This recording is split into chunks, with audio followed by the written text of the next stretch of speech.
ఉమ్మడి కృష్ణా జిల్లా, గుంటూరు జిల్లాలు కుండపోత వర్షంతో వెలవెల్లాడాయి. పలు ప్రాంతాలు జల దిగ్బంధంలో చిక్కుకున్నాయి. ఎగువ నుంచి భారీగా వరద నీరు చేరడంతో ప్రకాశం బ్యారేజ్ దగ్గర 5.5 లక్షలకు పైగా క్యూసెక్కుల వరద ప్రవాహం కొనసాగుతోంది. మరోవైపు భారీ వర్షాలు ఉమ్మడి గుంటూరు జిల్లాను ముంచెత్తాయి. మరో 3 రోజుల పాటు వర్షాలు కురుస్తాయన్న వాతావరణ శాఖ హెచ్చరికలు గుబేలు రేపుతున్నాయి. ఉమ్మడి కృష్ణా జిల్లా అవనిగడ్డ నియోజకవర్గంలో ఉల్లిపాలెం, భవానీపురం గ్రామాల మధ్య కృష్ణానది ఉధృతంగా ప్రవహిస్తోంది.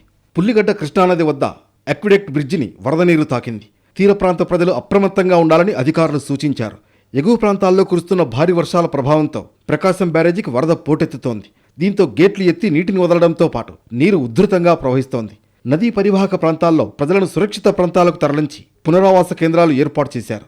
అవనిగడ్డ మండలం పాత ఎడ్లంక వద్ద కృష్ణానది వరద ప్రవాహం పెరిగింది. పాత ఎడ్లంక గ్రామాన్ని వరద నీరు చుట్టుముట్టింది. నదీ పాయను దాటేందుకు నాటు పడవను అధికారులు ఏర్పాటు చేశారు. తోట్లవల్లూరు మండలం పాముల లంక, తోడేళ్ల దిబ్బలంక, పొట్టిదిబ్బలంక, కనిగిరిలంక గ్రామాలకు రాకపోకలు నిలిచాయి. లంక గ్రామాల ప్రజలు పడవల్లో రాకపోకలు సాగిస్తున్నారు. ఇబ్రహీంపట్నం, కొండపల్లి, శాంతినగర్ వద్ద బుడమేరు వరద పరిస్థితిని ఎన్టీఆర్ జిల్లా కలెక్టర్ లక్ష్మీషా పరిశీలన చేశారు. బుడమేరు గండ్లు పరిస్థితిని అధికారులు అడిగి తెలుసుకున్నారు. వెలగలేరు రెగ్యులేటర్ వద్ద వచ్చే వరద నీటిని బట్టి ఇతర బ్రాంచ్ కాల్వలకు మళ్లించాలని, దిగువకు సామర్థ్యం మించి విడుదల చేయొద్దని సూచించారు. నందిగామ ఫైర్ స్టేషన్లో వర్షపు నీరు చేరింది. కార్యాలయం లోపలికి కూడా నీరు చేరడంతో సిబ్బంది ఇబ్బందులు పడుతున్నారు. కంచికచర్ల పట్టణంలో ఉన్న ఏపీఎస్ ఆర్టీసీ బస్టాండ్ నీట మునిగింది. బస్సుల రాకపోకలు బంద్ అయ్యాయి. కంచికచర్ల మండలం కీసర బ్రిడ్జి వద్ద వరద ఉధృతి పెరిగింది. ఎగువన కురుస్తున్న భారీ వర్షాలతో మున్నేరు, వైరా, కట్టలేరు పొంగి పొర్లుతున్నాయి. ఎడతెరిపి లేకుండా వర్షం పడడంతో కీసర మున్నేటికి వరద ప్రవాహం పెరిగింది. దాములూరు కూడలి వద్ద రాకపోకలను అధికారులు నిలిపివేశారు. జీవి మాల్లో చలో చలో కిలో కిలో ఆషాఢం కేజీ సేల్. అందం కేజీల్లో, సౌందర్యం టన్నుల్లో. జీవి మాల్లో చలో చలో కిలో కిలో ఆషాఢం కేజీ సేల్. గుడివాడలో భారీ వర్షాల కారణంగా బుడమేరులో వరద ప్రవాహం పెరిగింది. చెరువును తలపించేలా ఆర్టీసీ బస్టాండ్ నీట మునిగింది. ఇక్కడి నుంచి రాకపోకలు సాగించేందుకు ప్రయాణికులు ఇబ్బందులు పడ్డారు. నందివాడ మండలం పుట్టగుంట వద్ద వంతెన అంచులను తాకుతూ ఉధృతంగా బుడమేరులో వరద ప్రవాహం పెరిగింది. బుడమేరు నీటి ఉధృతికి పుట్టగుంట వద్ద ఎంఎన్కే రహదారి కోతకు గురైంది.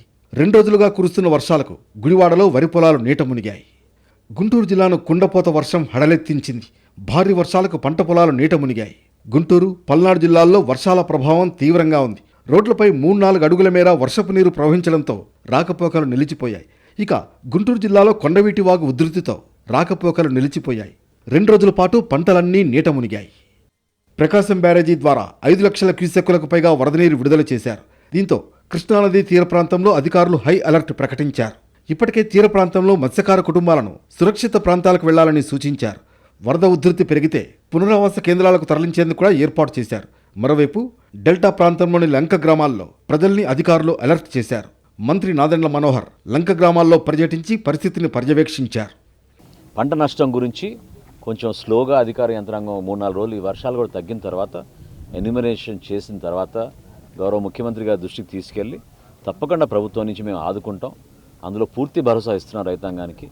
ఎక్కడ కూడా మీరు ఆందోళన చెందాల్సిన అవసరం లేదు. ఇప్పుడే కొంతమంది రైతు సోదరులు ఎవరైతే కౌలు చేసుకుంటున్నారో పాపం వాళ్ళు ఇది 3వ పంట వేసుకుంటున్నాం కాబట్టి బాగా నష్టం జరిగిందని చెప్పారు. ఉగ్రరూపం దాల్చిన పవిత్ర కృష్ణమ్మ శాంతించాలని విజయవాడలో శాంతి పూజలు జరిగాయి. కృష్ణానది వరదను పురస్కరించుకుని వరద ప్రభావం నుంచి ఎటువంటి ఇబ్బంది లేకుండా ఉండాలని లోకక్షేమం కోరుతూ శ్రీ కనకదుర్గమ్మ వారి తరఫున కృష్ణానదికి ప్రత్యేక పూజలు చేశారు. నదికి సుమంగళ ద్రవ్యాలు సమర్పించారు.